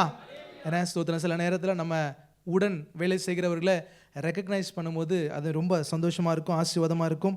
இன்னும் அதிகமாக உற்சாகமாய் செய்வதற்கு தேவன் கிருபை தருவார். ஆமென். கர்த்தருக்கு மகிமையுண்டதாக. இன்னும் அவர்களுக்கு அந்தந்த ஏரியாவில் நமக்கு உதவும் கரங்கள் தேவை. ஆகவே அன்பு விசுவாசிகள், நீங்கள் அவர்களோடு இணைந்து பேசி உதவி செய்ய அன்பாய் கேட்டுக்கொள்கிறோம். கர்த்தர் நாமம் மகிமைப்படுவதாக. 1ஆம் தேதி இந்த மாதத்தின் முதல் நாள் காலை 5 மணிக்கு நமக்கு ஜூமில் வைத்து ஜெபம் இருந்தது. 87 பேர் அதில் பங்கு பெற்றார்கள். அவர்களுக்காய் கரங்களை உயர்த்தி கர்த்தரை ஸ்தோத்திரிப்போம். ஸ்தோத்திரம், ஸ்தோத்திரம், ஸ்தோத்திரம். அல்லேலூயா. கர்த்தருக்கு மகிமை உண்டாவதாக. அறிவிப்புகள். சனிக்கிழமை உபவாச ஜெபம் தொடர்ந்தேர்ச்சியாக நடைபெறும். சனிக்கிழமை காலை 10 மணிக்கு ஜேம்ஸ் அண்ட் ஜான் ஹாலில் வைத்து அந்த உபவாச ஜெபம் நடைபெறும். ஆகவே நீங்கள் நேரத்தை எடுத்து அதில் வந்து பங்கு பெற உங்களை உற்சாகப்படுத்துகிறோம். அஜ்மனில் ஜெர்ஃப் என்ற பகுதியில் பேச்சுலர்ஸ்க்கான ப்ரேயர் செல் வருகிற சனிக்கிழமை மாலை 8 மணிக்கு அங்கு நாம் துவங்க இருக்கிறோம். ஸ்தோத்திரம். அந்த பகுதியில் கர்த்தருடைய கரம் காணப்படும்படியாக, அந்த பகுதியில் இருக்கிற ஜனங்களுக்கு இந்த ப்ரேயர் செல் நன்மையாய் காணப்படும்படியாக நீங்கள் ஜெபித்து கொள்ளுங்கள். ஸ்தோத்திரம். உங்களுக்கு வாய்ப்பு இருந்தால் அதில் பங்கு பெறுங்க. தேவநாமம் மகிமைப்படுவதாக. வருகிற ஞாயிற்றுக்கிழமை இந்த மாதத்தின் முதலாவது வாரமாக இருக்கிறபடினால் நமக்கு கம்யூனியன் சர்வீஸ் இருக்கிறது, கர்த்தருடைய பந்தி இருக்கிறது. ஆகவே கர்த்தருடைய பந்திக்கென்று நீங்கள் ஜெபித்து ஆயத்தத்தோடு கடந்து வர உங்களை உற்சாகப்படுத்துகிறோம். அதைத் தொடர்ந்து 11-15 ஞாயிற்றுக்கிழமையில் நமக்கு யூத் சர்வீஸ் இருக்கிறது. பிலிப்ஸ் ஹாலில் வைத்து நடைபெறும். வாலிப தம்பிமார் தங்கச்சிமார் அதில் பங்கு பெற கவனியுங்கள். அடுத்த வாரம் வியாழக்கிழமை நமக்கு சிலுவை தியான நாட்களாக இருக்கிறபடினால இதே போல் 8:30 மணிக்கு நமக்கு கிருபாதார பலி அவரே என்று 1 யோவான் 2:2 நாம் தேவனுடைய வார்த்தையை கேட்க இருக்கிறோம். ஆகவே நீங்கள் ஜெபத்தோடு பங்கு பெற உங்களை உற்சாகப்படுத்துகிறோம். பேப்டிசம் ஞானஸ்நானத்திற்காக பேர் கொடுக்க விரும்புகிறவர்கள், கர்த்தர் என்னை ரட்சித்திருக்கிறார், என்னை வேறு பெருத்திருக்கிறார், அவருக்காக நான் சாட்சியை வாழ விரும்புகிறேன் என்று சொல்லி நீங்கள் விருப்பப்பட்டால் நீங்கள் பெயர்களை கொடுக்க பிரதர் குமாரிடத்திலும் பிரதர் பாபுவிடத்திலும் அணுக அன்பாய் கேட்டுக்கொள்கிறோம். ப்ரேயர்சல் நம்முடைய சபையில் நடக்கிறதான ப்ரேயர்சல் 28 இடங்களில் நடக்கிறது. ஃபேமிலி ப்ரேயர்சல் நடக்கிறது, பேச்சுலர்ஸ் ப்ரேயர்சல் நடக்கிறது. ஆகவே நீங்கள் இருக்கும் பகுதிகளில் நீங்கள் ப்ரேயர்சலில் கலந்து கொள்ள அன்பாய் கேட்டுக்கொள்கிறோம். ஒருவேளை நீங்கள் இருக்கும் பகுதிகளில் எந்த இடத்தில் நடக்கிறது என்பது தெரியவில்லை என்று சொன்னால் பிரதர் தினகரனிடத்திலும் பிரதர் குமாரிடத்திலும் நீங்கள் கேட்டு தெரிந்து கொண்டு அதில் பங்கு பெற உங்களை உற்சாகப்படுத்துகிறோம். நம்ம இருக்கிற பகுதியில் ஏதாவது ஒரு ப்ரேயர்சலில் நம்ம அட்டென்ட் பண்ணுவதற்கு தேவன் நமக்கு கிருபை தருவாராக. ஆலோசனைகள், பிப்ளிக்கல் கவுன்சிலிங், குடும்பத்திற்கான ஆலோசனை இல்லை வேலை சம்மந்தப்பட்ட ஆலோசனைகளை நீங்கள் பிரதர் துரை இடத்துல அணுகி ஜெபத்தோடு அவரிடத்தில் அணுகி நீங்கள் பெற்றுக்கொள்ள உங்களை உற்சாகப்படுத்துகிறோம். இப்பொழுதும் நாம் தொடர்ந்து தேவனுடைய வார்த்தைக்கு நேராக கடந்து செல்ல இருக்கிறோம். நமக்காக சாபமானார் என்ற தலைப்பில் தேவனுடைய வார்த்தையை நமத்தில் நாம் கேட்போமாக. தேவன் நம்மை ஆசீர்வதிப்பாராக. கண்களை மூடி ஆண்டவருடைய சமூகத்தில் ஜெபிப்போம். கேட்க போகிற வார்த்தைக்காக ஆண்டவரே ஸ்தோத்திரம். கர்த்தருடைய தாசனை கர்த்தர் மறைத்து நீங்கள் வெளிப்படுங்க அப்பா. உங்களுடைய வார்த்தைகள் எங்களுக்கு நேராய் வரும் பொழுது கர்த்தர் எங்களோடு இடைப்படுங்க அப்பா. எங்கள் சிந்தனைகளோடு எங்கள் ஆண்டவரே ஸ்தோத்திரம் வாழ்க்கையோடு கர்த்தர் இடைப்படுங்க அப்பா. நீர் பேசும், நாங்கள் கேட்கிறோம் ராஜா. இயேசுவின் பரிசுத்த நாமத்தில் ஜெபிக்கிறோம் நல்ல பிதாவே, ஆமென். இப்பொழுதும் தேவ இந்த ராத்திரி வேளையிலும் உங்களோடு கூட இணைந்து ஆண்டவருடைய வார்த்தைகளை தியானிக்க கற்றுக்கொள்ள ஆண்டவர் எனக்கு பாராட்டி இருக்கிற அவருடைய அளவில்லாத கிருபைகளுக்காய், இரக்கத்திற்காய், தயவுக்காய் கர்த்தரை உள்ளத்தின் ஆழத்தில் துதிக்கிறேன், ஸ்தோத்திரிக்கிறேன். கர்த்தர் நல்லவர். அல்லேலூயா. இந்த நாளிலே தியானத்துக்கு இன்றைக்கு நமக்கு கொடுக்கப்பட்டிருக்கிற தலைப்பு நமக்காக சாபமானார். கலாத்தியர் எழுதின நிருபம் 3வது அதிகாரம் 13வது வசனம். மரத்திலே தூக்கப்பட்ட எவனும் சபிக்கப்பட்டவன் என்று எழுதியிருக்கிறபடி கிறிஸ்து நமக்காக சாபமாகி நியாயப்பிரமாணத்தின் சாபத்திற்கு நம்மை நீங்களாக்கி மீட்டுக்கொண்டார். நியாயப்பிரமாணத்தின் சாபத்திற்கு நீங்களாக்கி.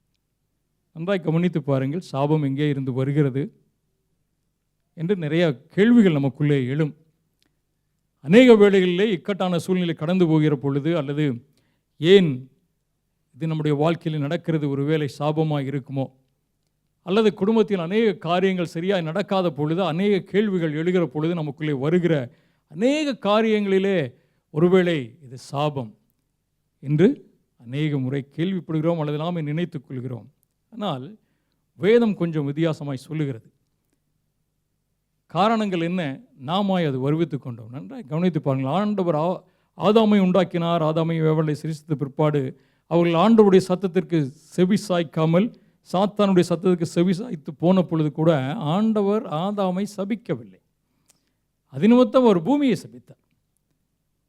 ஆனால் ஆண்டவர் ஆசீர்வாதங்களை, நன்மைகளை தருகிறவர். ஆனால் அவருடைய சட்ட திட்டங்களின்படி நடக்க வேண்டும் என்று விரும்புகிறார். நாம் விரும்பாத பொழுது நம்முடைய வாழ்க்கையிலே அநேக முறை நாம் சாபங்களை நமக்குள்ளாகவே கொண்டு வந்து விடுகிறோம். கலாத்தியர் 3 நான் மறுபடியும் ஒரு விஷயம் வாசிக்கிறேன். 10வது வசனத்திலிருந்து வாசிக்கிறேன் 13 வரை. நியாயப்பிரமாணத்தின் கிரியைக்கார யாவரும் சாபத்துக்குட்பட்டிருக்கிறார்கள். நியாயப்பிரமாண புஸ்தகத்தில் எழுதப்பட்டவைகள் எல்லாம் செய்யத்தக்கதாக அவைகளில் நிலைத்திராதவன் எவனோ அவன் சபிக்கப்பட்டவன் என்று எழுதியிருக்கிறதே. நியாயப்பிரமாணத்தினாலே ஒருவனும் தேவனிடத்தில் நீதிமான் ஆகிறதில்லை என்பது வெளியரங்கமாக இருக்கிறது. ஏனெனில் விசுவாசத்தினாலே நீதிமான் பிழைப்பான் என்று எழுதியிருக்கிறது. நியாயப்பிரமாணமோ விசுவாசத்திற்குரியதில்லை, அவைகளை செய்கிற மனுஷனே அவைகளால் பிழைப்பான். மரத்திலே தூக்கப்பட்ட எவனும் சபிக்கப்பட்டவன் எழுதியிருக்கிறபடி கிறிஸ்து நமக்காக சாபமாகி நியாயப்பிரமாணத்தின் சாபத்திற்கு நம்ம நீங்களாக்கி மீட்டு கொண்டார். நன்றாய் கவனியுங்கள். நியாயப்பிரமாண புஸ்தகத்திலே எழுதப்பட்டிருக்கிற காரியங்களை நாம் செய்ய தவறுகிற பொழுது அது சாபமாய் மாறிவிடுகிறது. ஆனால் நியாயப்பிரமாணத்தினாலே நாம் ரட்சிக்கப்படுகிறதில்லை, கிரியையினாலே ரட்சிக்கப்படுகிறதில்லை. நியாயப்பிரமாணத்திலே சொல்லப்பட்டிருக்கிற காரியங்களை செய்து விடுகிறதுனாலே ரட்சிப்பு வந்து விடுகிறதில்லை. ஆண்டவராகிய இயேசு கிறிஸ்துவை விசுவாசிக்கிறதுனாலே நமக்கு ரட்சிப்பு வருகிறது. ஆண்டவரை சார்ந்து கொள்ளுகிற பொழுதுதான் நீங்களும் நானும் இந்த சாபத்திலிருந்து அல்லது பாவத்திலிருந்து நாம் விடுதலையாக முடியும். ரோமருக்கு எழுதின நிருபம் 8வது அதிகாரம் 3வது வசனத்தை வாசிக்கிறேன். அது எப்படி எனில், மாமிசத்தினாலே பலவீனமாய் இருந்த நியாயப்பிரமாணம் செய்யக்கூடாததை தேவனை செய்யும்படிக்கு தம்முடைய குமாரனை மாம்சத்தின் சாயலாகவும் பாவத்தை போக்கு பலியாகவும் அனுப்பி மாமிசத்திலே பாவத்தை ஆக்கினைக்குள்ளாக தீர்த்தார். நன்றாய் கவனித்து பாருங்கள். ஆண்டவர் என்ன சொல்லுகிறார்? நியாயப்பிரமாணம் செய்யவில்லை. நியாயப்பிரமாணம் அநேக கட்டளை கொடுத்தது, மோசையை கொண்டு அநேக காரியங்களை கொடுத்தார். ஆனால் அது செய்யக்கூடாத காரியத்தை ஆண்டவர் மனிதனாய் வந்து மாமிசத்திலே வந்து நாம் என்றைக்கு அல்லது நம்முடைய மூதாதையர்கள் அல்லது முற்பிதாக்கள் செய்ய தவறின காரியத்தை நியாயப்பிரமாணம் ஒரு கட்டுப்பாடை கொடுக்கிறது, வாழ வேண்டிய வாழ்க்கையின் நெறிமுறைகளை கொடுக்கிறது. ஆனால் ஆதாமுடைய சுவாபம் என்ன? எதை செய்யக்கூடாது என்று சொல்லுகிறோமோ ஆண்டவர் சொன்னாரோ அதை செய்வது தான். நம்முடைய சுவாபம் அப்படிதான். எதையெல்லாம் செய்யக்கூடாது என்று சொல்லுகிறோமோ அதை செய்து விட வேண்டும் என்று தான் நம்முடைய சிந்தை அல்லது நம்முடைய எண்ணம் ஓடிக்கொண்டே இருக்கும். என்னைக்கு ஒரு கண்ட்ரோல் போடுகிறோமோ அந்த கண்ட்ரோலை விட்டு வெளியே போவதற்கு தான் மனது துடிக்கிறது, அதில் தான் வாஞ்சிக்கிறது. ஏன் அதை உடைத்து பார்க்கக்கூடாது? ஏன் அதை செய்யக்கூடாது? ஏன் இந்த கண்டிஷன் நமக்குள்ளே இருக்கிறது? ஏன் இந்த தடை வருகிறது என்று தான் ஓடிக்கொண்டிருக்கிறது. அதுவும் இந்த சந்ததி, இப்போ இருக்கக்கூடிய ஜெனரேஷனுக்கு கண்டிஷன் எல்லாம் போட்டால் பிடிக்காது.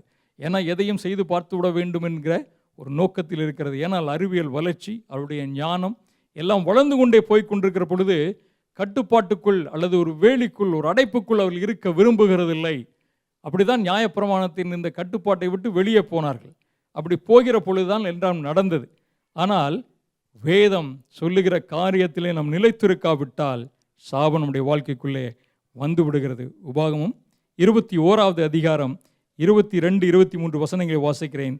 கொலை செய்யப்பட்ட ஒருவன் மேல் சாவுக்கு பாத்திரமான பாவம் உண்டாயிருக்க அவனை கொலை செய்யும்படி மரத்திலே தூக்கி போடுவாயானால் இரவிலே அவன் பிரேதம் மரத்திலே தொங்கலாகாது, அந்நாளிலே அதை அடக்கம் பண்ண வேண்டும். தூக்கி போடப்பட்டவன் தேவனால் சபிக்கப்பட்டவன் ஆகியால் உன் தேவனாய் கர்த்தர் உனக்கு சுதந்திரமாக கொடுக்கும் உன் தேசத்தை தீட்டுப்படுத்தாயா. அப்போ நன்றாக கவனித்து பாருங்கள். அப்போது தூக்கி போடப்பட்டவன் சபிக்கப்பட்டவன்.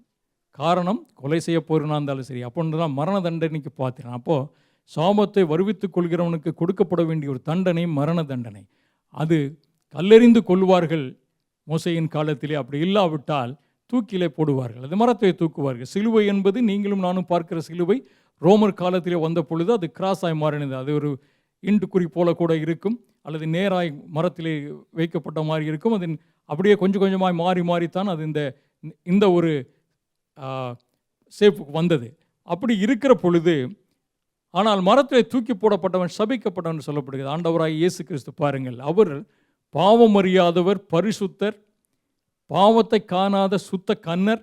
அப்படிப்பட்ட ஒரு தெய்வம் உங்களையும் என்னையும் மீட்கும்படியாக இந்த பாவ சரீரத்திலே பாவ சுபாவத்திலே இருக்கிற நம்மை மீட்டெடுக்கும்படி ஆண்டவர் சாபமாய் மாறினார். அவர் மீது நம்முடைய பாவங்கள் எல்லாம் சுமத்தப்பட்ட பொழுது அவர் சாபமாய் நமக்காய் மாறினார். முதலாவது காரியம்.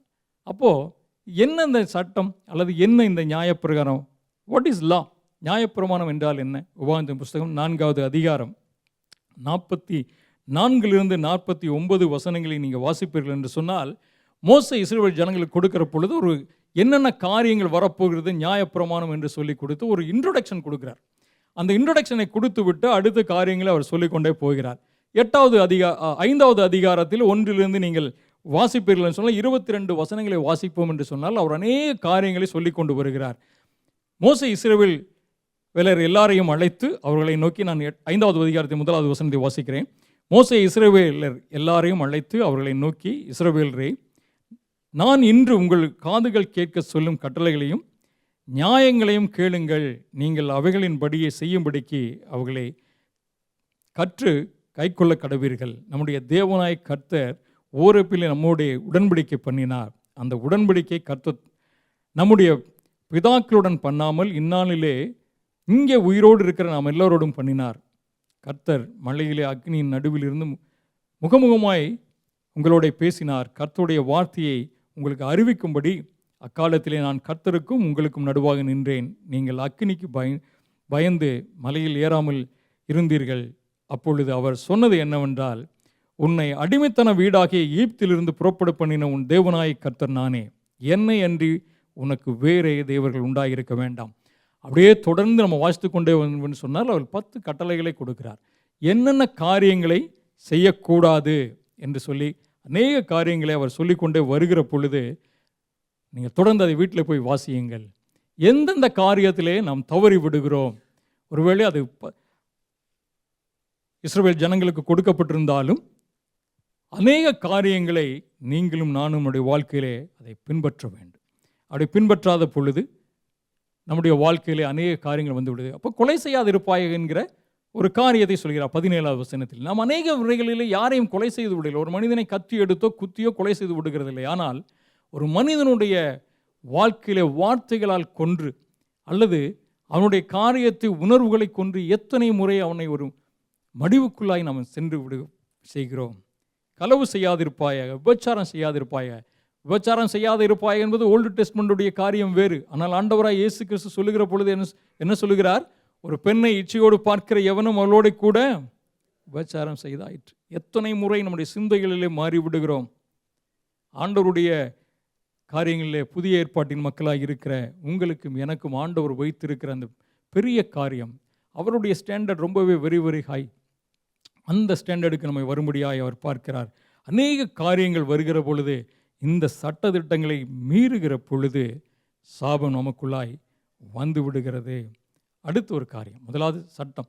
நீங்கள் அதை தொடர்ந்து வாசியுங்கள், வீட்டிலே சென்று வாசித்து பார்ப்பீங்கன்னா அநேக காரியங்களை இஸ்ரவேல் ஜனங்களுக்கு ஆண்டவர் வைத்திருக்கிற அந்த நியமங்களையும் கற்பனைகளையும் நாம் அறிந்து கொள்ள முடியும். நேரம் குறைவாக இருக்கனால நான் வேகமாக செல்கிறேன். அடுத்து சாபம் என்றால் என்ன?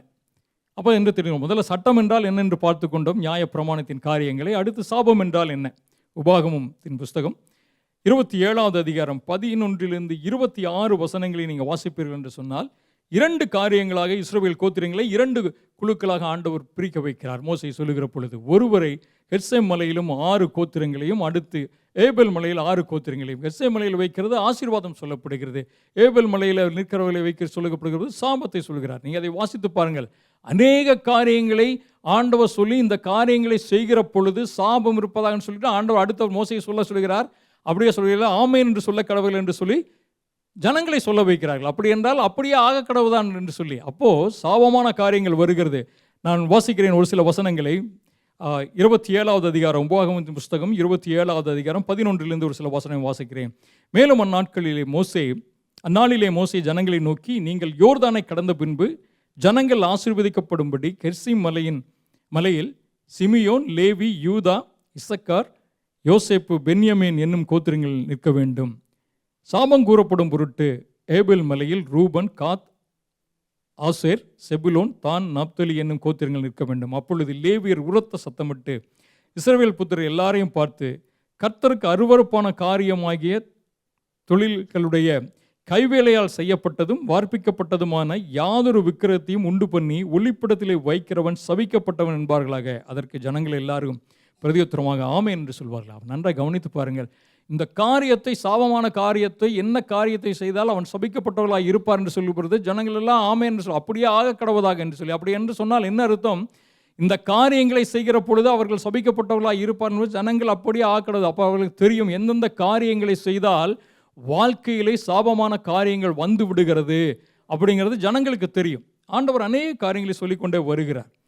நீங்கள் நன்றாய் கவனித்து பாருங்கள். நினைத்து கூட பார்க்க முடியாது ஒரு மனிதனால் இப்படி இருக்கும் பொழுது இப்படிப்பட்ட காரியங்கள் இருக்குமா என்று சொல்லி. ஆனால் 430 வருடங்கள் உள்ள அடிமைகளாக எங்கே இருந்தார்கள்? எகிப்து தேசத்திலே. எகிப்து தேசத்திலே 430 வருடங்கள் என்று சொன்னால் ஆண்டவர் அவர்களை பாதுகாத்தார், ஆண்டவர் அனைத்தையும் கொடுத்தார். நம்ம ஒரு 10 வருஷம் 15 வருஷம் இருந்தாவே ஒரு என்வரான்மெண்ட்டோட இன்ஃப்ளூயன்ஸ் எப்படி இருக்கும், அங்கே இருக்கக்கூடிய இன்ஃப்ளூயன்ஸ் கொஞ்சம் கொஞ்சமாக நம்மை மாற்றி விடுகிறது. 430 வருடம் இருந்தால் எப்படி இருந்திருப்பார்கள்? அவர்களுடைய இன்ஃப்ளூயன்ஸ் எந்த அளவுக்கு இருந்திருக்கும்? ஆகவே தான் அநேக காரியங்கள் ஆண்டவர் பின்னாடி சொல்லிக்கொண்டே வருகிற பொழுது இவைகளெல்லாம் பண்ணினால் அவர்கள் சபிக்கப்பட்டவர்களாக இருப்பார் என்று சொல்லி அதையெல்லாம் விட்டு விலகி இருக்க வேண்டும் என்று சொல்லிக்கொண்டே வந்தார். ஆனால் கடைசி வசனம் 26வது வசனம் அந்த அதிகாரத்தை இப்படி சொல்கிறது, இந்த நியாயப்பிரமாண வார்த்தைகளை எல்லாம் கை கொண்டு நடவாதவன் சபிக்கப்பட்டவன் என்பார்களாக. எல்லாரும் ஆசாரியர் சொல்லுகிற பொழுது ஜனங்கள் ஆமென் என்று சொல்லுகிறார். அப்போ நினைத்து பாருங்கள், நியாயப்பிரமாண புஸ்தகத்திலே சொல்லப்பட்ட காரியங்களை செய்யாமல் இருந்தால் சாபம் வந்து விடுகிறது அப்படி என்று சொல்லி இஸ்ரவேல் ஜனங்கள் மத்தியில் ஆண்டவர் சொல்லி வைத்திருக்கிறார். அப்போ ஜனங்கள் எல்லாம் அதை ஒத்துக்கொள்கிறார்கள். அப்போது இந்த காரியங்கள் எல்லாம் ஆண்டவருடைய நியமங்களை, கட்டளைகளை, ஆண்டவர் கொடுத்துக்கிற காரியங்களை செய்யாத பொழுது அது பாவமாய் மாத்திரமல்ல, சாபமாயும் மனிதனுடைய வாழ்க்கைக்குள்ளே வந்து விடுகிறது. சங்கீதம் 119:21 இப்படியா சொல்கிறது, உமது கற்பனைகளை விட்டு வழி விலகின சபிக்கப்பட்ட அகங்காரிகளை நீ கடிந்து கொள்கிறேன். நன்றாக கவனித்து, ஆண்டவருடைய கற்பனைகளை விட்டு வழி விலகுகிற பொழுது சபிக்கப்பட்ட ஒரு நிலை வந்து விடுகிறது. எரேமியா தீர்க்கதரிசன புத்தகம் 11:4 வாசிக்கிறேன். நான் உங்கள் பிதாக்களை இரும்பு களவாய் ஆகிய எகிப்து தேசத்திலிருந்து புறப்படு பண்ண நாளிலே அவர்கள் கற்பித்த இந்த உடன்படிக்கையின் வார்த்தைகளை கேளாத மனுஷன் சபிக்கப்பட்டவன் என்று இஸ்ரவேலின் ராஜாவாய் கர்த்தர் உரைக்கிறார் என்று அவர்களுக்கு சொல்லு. நன்றாக கவனித்து பாருங்கள், எவ்வளவு ஒரு கடினமான வார்த்தைகள். இந்த வார்த்தைகள் எல்லாம் வருகிற பொழுது, எப்பொழுது ஆண்டவருடைய வார்த்தைகளுக்கும் கற்பனைகளுக்கும் நாம் கை கொள்ளாமல் போகிறோமோ அப்பொழுது ஆண்டவர் சபித்து விடவில்லை, சாபத்தை நாமே வருவித்துக் கொள்கிறோம். அப்போது யாரெல்லாம் அப்படி சபிக்கப்பட்டவர்களாக இருக்கிறார்கள்?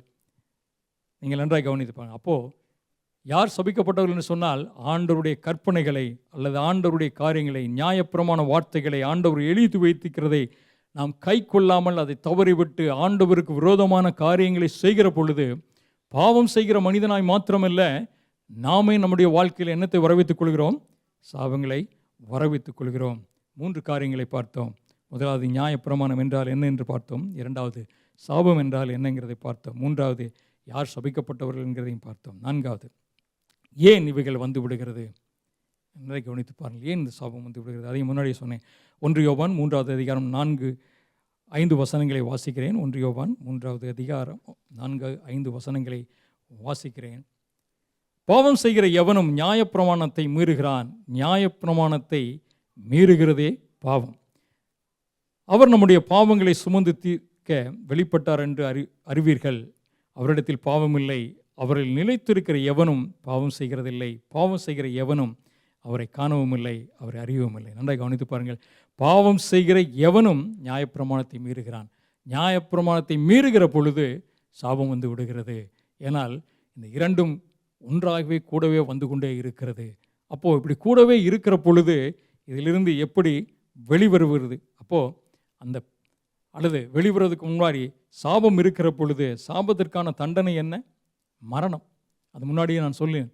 அப்பொழுது மோசையின் காலத்திலே சபிக்கப்பட்டவனாய் இருக்கிறவனை என்ன செய்வார்கள்? ஊருக்கு புறம்பாய் வெளியே கொண்டு போய் வைத்து கல்லெறிந்து கொள்வார்கள், இல்லது தூக்கி போட்டு விடுவார்கள்.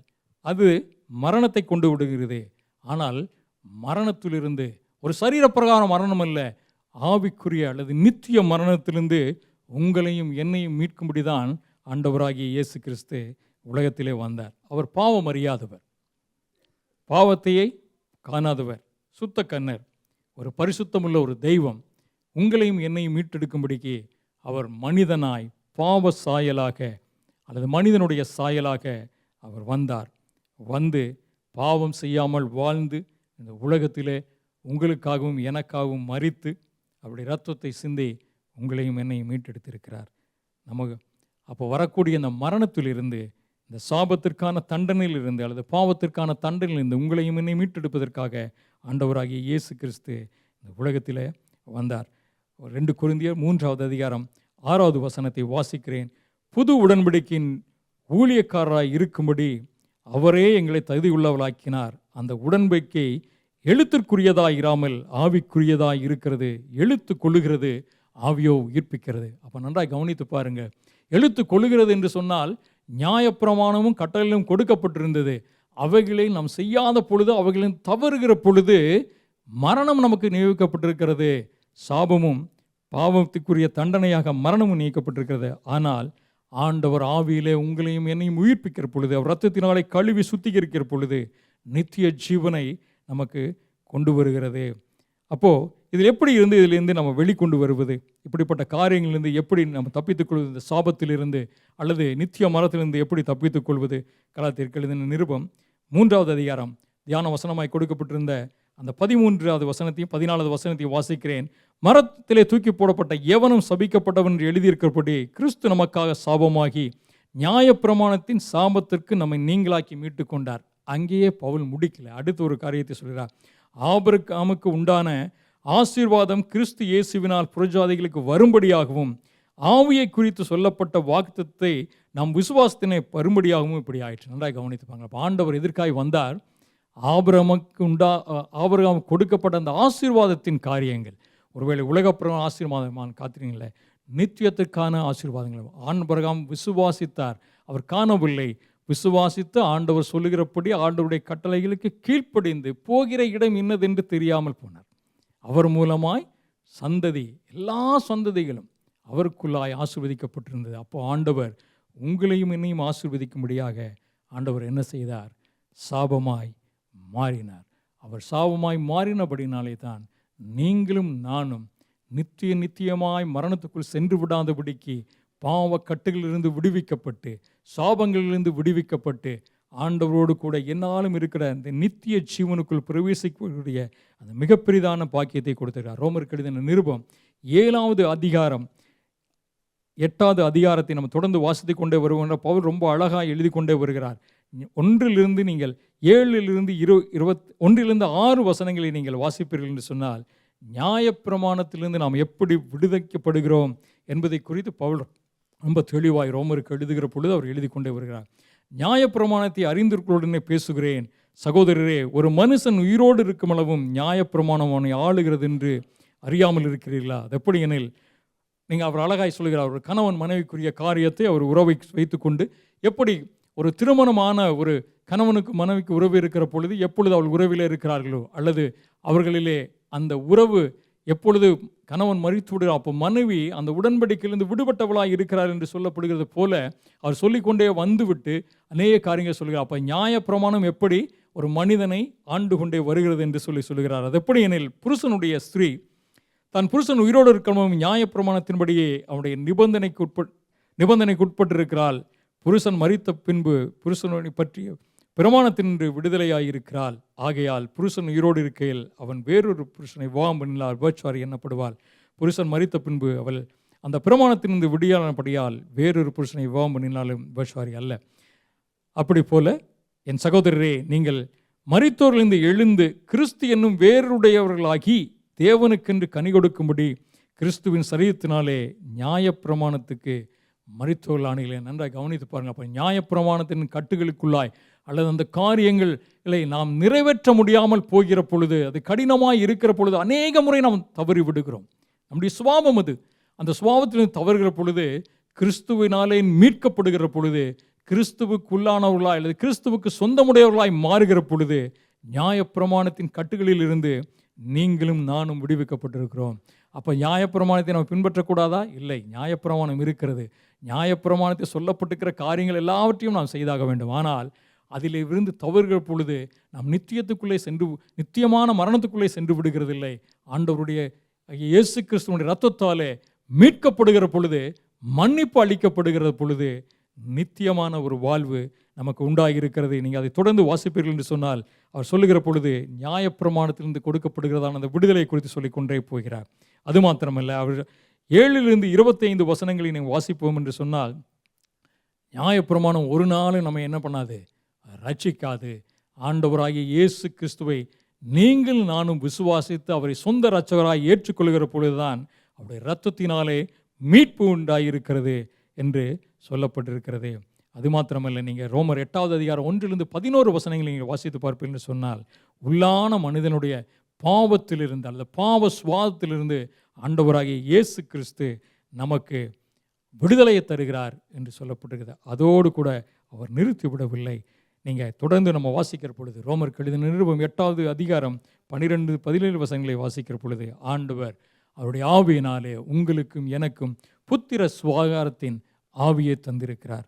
ஒருவேளை நியாயப்பிரமாணத்தின் கட்டுகளுக்குள்ளாய் நம்ம கட்டப்பட்டு ஒருவேளை மரணத்திற்கும் சாபத்திற்கும் பாத்திரமாய் இருந்த மனிதனை என்றெல்லாம் அவன் கற்பனைகளுக்கும் நியாயப்பிரமாணங்களும் மீறி நடக்கிறானோ, அப்பொழுது அவனுடைய வாழ்க்கையிலே சாபமும் பாவமும் வந்து அவனை நித்திய மரணத்துக்குள்ளாய் அவனை கொண்டு போகிற நிலையிலே இருந்த பொழுது, ஆண்டவராகிய இயேசு கிறிஸ்து உங்களுக்காகவும் எனக்காகவும் சாபமாகி பாவம் மனிதன் சாயலாய் அவர் வந்த பொழுது, அவர் உங்களையும் என்னையும் சிலுவையிலே மீட்டெடுத்தார், இரத்தத்தை சிந்தினார். இந்த பாவத்தின் சாபத்திலிருந்தும் பாவமாகிய நித்திய மரணத்திலிருந்தும் உங்களையும் என்னையும் மீட்டெடுத்து நித்தியமாய் அவரோடு கூட வாழ்கிற ஒரு வாழ்வை தந்திருக்கிறார். எத்தனை பேர் இப்படிப்பட்டதான ஒரு மிகப்பெரிய ஆசீர்வாதத்தை ஆண்டவரத்திலிருந்து பெற்றுக்கொண்டிருக்கிறோம். ஒருவேளை இன்னமும் அப்படிப்பட்டதான ஒரு நன்மைகளுக்குள்ளாய் வராமல் இன்னமும் நாம் கட்டுகளுக்குள்ளாய் கட்டப்பட்டிருந்து இன்னமும் ஆண்டவரை குறித்து அறியாமல் இருப்போம் என்று சொன்னால் இந்த நாள் ரட்சணியத்தின் நாள். ஒருவேளை நம்மை ஆண்டவருக்கு ஒப்புக் கொடுப்போம். ஆண்டவர் உங்களையும் என்னையும் மன்னிப்பதற்கு அவர் போதுமானவர். அவர் பாவத்தை அறியாதவராய் இருந்து பாவம் செய்யாதவராய் நமக்கு ஒரு எக்ஸாம்பிளாய் அவர் வாழ்ந்து தம்முடைய சொந்த இரத்தத்தை சிந்தி உங்களையும் என்னையும் மீட்டெடுத்திருக்கிறார். அந்த விலையேற பெற்ற இரத்தத்தினாலே நீங்களும் நானும் கழுவப்படுகிற பொழுது நித்திய வாழ்வுக்கு பங்காளிகளாய் மாறுகிறோம். அது மாத்திரமல்ல, சாபத்திலிருந்தும் பாவத்திலிருந்தும் விடுதலை அடைகிறோம். விடுதலை அடைகிறது மாத்திரமல்ல, அவருடைய புத்திரராய் அல்லது மகள்களாய் நாம் மாற்றப்படுகிறோம். அப்படிப்பட்ட நிலைக்கு ஆண்டவர் உங்களையும் என்னையும் உயர்த்துவாராக. எல்லாரும் எழுந்து நின்று, ஆண்டவரே இப்படிப்பட்ட ஒரு நிலைக்கு எங்களை மாற்றுங்க, எங்களில் இருக்கிற காரியங்களை ஆண்டவரே நீர் விரும்பாத காரியங்களை எங்களிருந்து எடுத்து விடும் என்று கேட்கிற பொழுது ஆண்டவர் உங்களுக்கும் எனக்கும் உதவி செய்வாராக.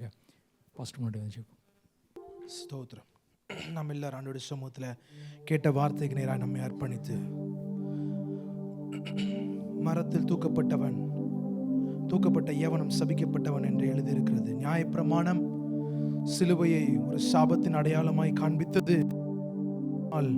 ஆண்டவராகிய இயேசு கிறிஸ்துவானவர் அந்த சாபத்தை தம்மேல் சுமந்து, ஸ்தோத்திரம், அந்த சாபமான சிலுவையை நம்முடைய வாழ்க்கைக்கு கர்த்தர் ஆசீர்வாதமாய் மாற்றினார். எப்படிப்பட்ட ஆசீர்வாதம்!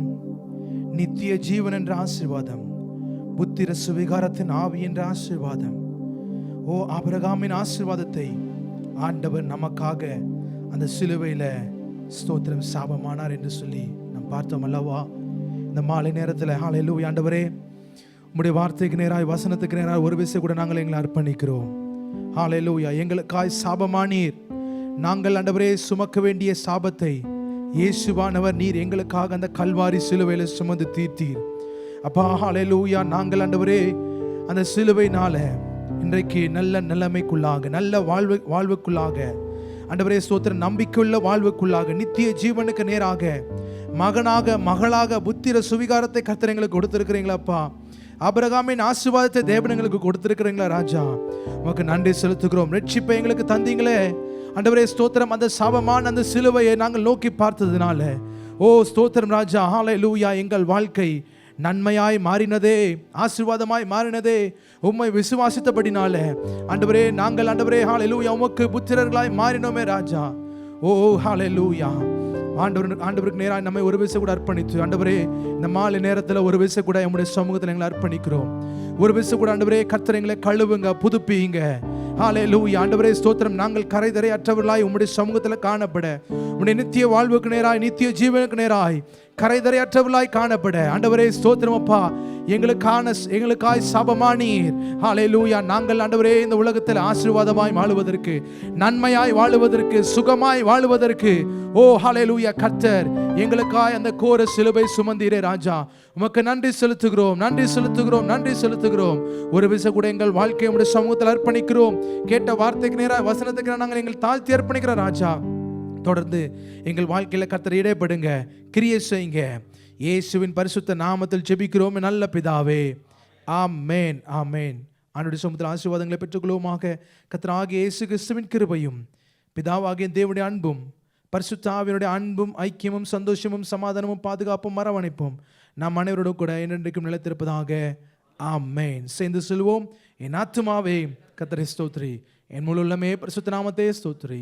என் ஆத்துமாவே கர்த்தரை ஸ்தோத்திரி, கர்த்தர் செய்த சகல உபகாரங்களை மறவாதே. ஆமென். அல்லேலூயா, அல்லேலூயா, அல்லேலூயா.